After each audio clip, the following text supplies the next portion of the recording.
Assalomu alaykum o'rtoqlar. Bugungi ish kunimizni boshladik. Bizda soat 8 dan 10 ta. Surgut shahar.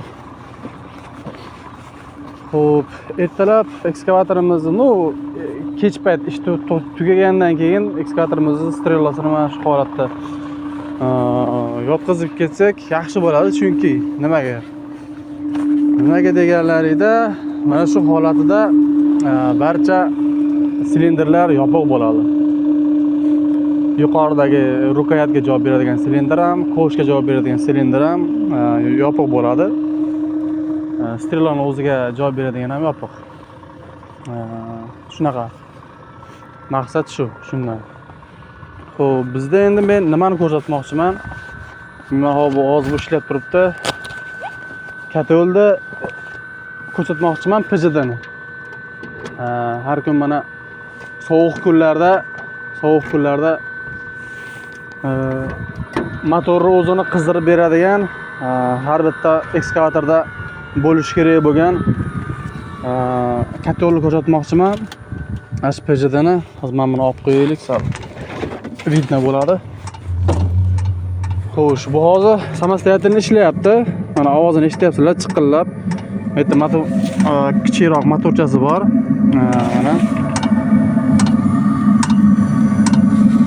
Mana shu motor. Bu motor bunga hali topливani kachat qilib beradi. Kachat qilib beradi, keyin mana bu ishlaydi mana. Yurasizlar, bu chiqyapti, tutun chiqyapti, zash ishlayapti.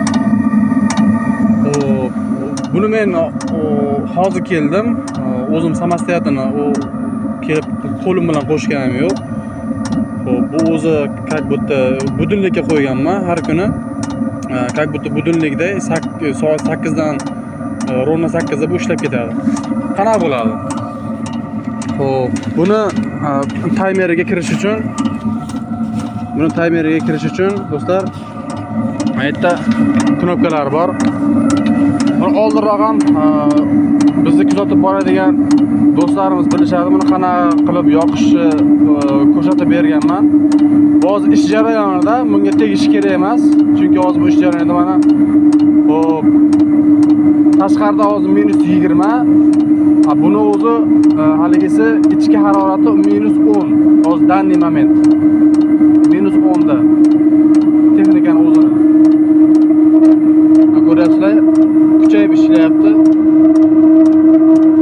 Borgan sari kuchayib, ovoz balandlashib ketaveradi, chunki bu yerda mana gidravlyatsiya, haligi sirkulyatsiya bo'lib, bu qizdirib beradi.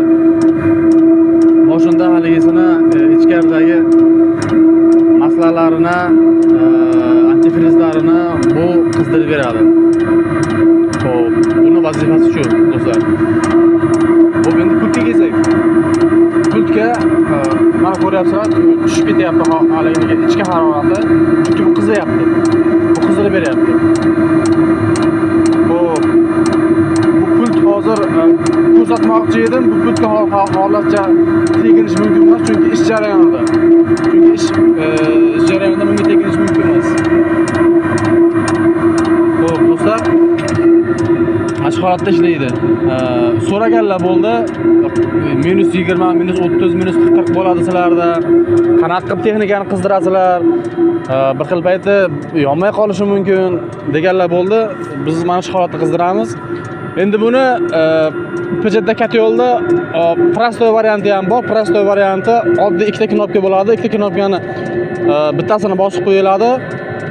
On off. Допустим, mana ertalab borib yonib qo'ysangiz, yoqib qo'ysangiz, o'zi avtomatik xuddi shunaqa ishlaydi. Lekin unda bunaqa miya yo'q. Как будто budilnikka qo'ya olmaysiz texnikani. O'zingiz borib, o'zingiz qo'shib, keyin ishlatsangiz bo'ladi. Shunaqa do'stlar. Bunda sal bo'lsa ham haligi bor. Nima desa bo'ladi? Komfort bor. Masalan, kech payt budilnikka qo'yib ketsangiz, ertalab kelganingizda mana shunaqa ishlab turadi. Mana ko'rdinglar, hozir mashinadan tushdim, mana mashina. Hozir mashinadan kelib tushdim. O'sha bu ishlayapti. Mana tepalardan bug' chiqyapti. Normalni bu degani ishlayapti. Ana shunaqa do'stlar. Bizda obyektimiz mana shu holatda hozircha. Bu hozirchalik ko'rinishi mana shu holatda. Xo'p. Hozirchalik ko'rinishi nimaga bunaqa? Chunki mana bu tomondan turib men video qo'yganman. Bu tomondan qo'yib turib video qo'yganman. Buni Duker deyiladi. Duker mana narigi tomondan men turbani ko'rsatganman. Shu turbadan bu yoqqa rechkaga qarab uklon bo'lib kelgan. Endi bu tomondan taxlashimiz kerak, tayyorlashimiz kerak. Bu tomonda ham mana где-то bu tomon rechkaga qarab turgan tomon примерно 1 metr olinadi. Rechkadan qarab turib bu yoqqa uklon qilib boriladi. U yoqqa o'sha 40 sm, 30 sm gacha hali kichiklashib boraveradi. Santimetrlari. Bug' chiqib tutab ashna qilib qizdiradi. Qisqasi. Bizda обогреватель shu. Motorimizni. Shunaqa gaplar do'stlar. Sog' bo'lasizlar, salomat bo'lasizlar. Kuzatib boringlar.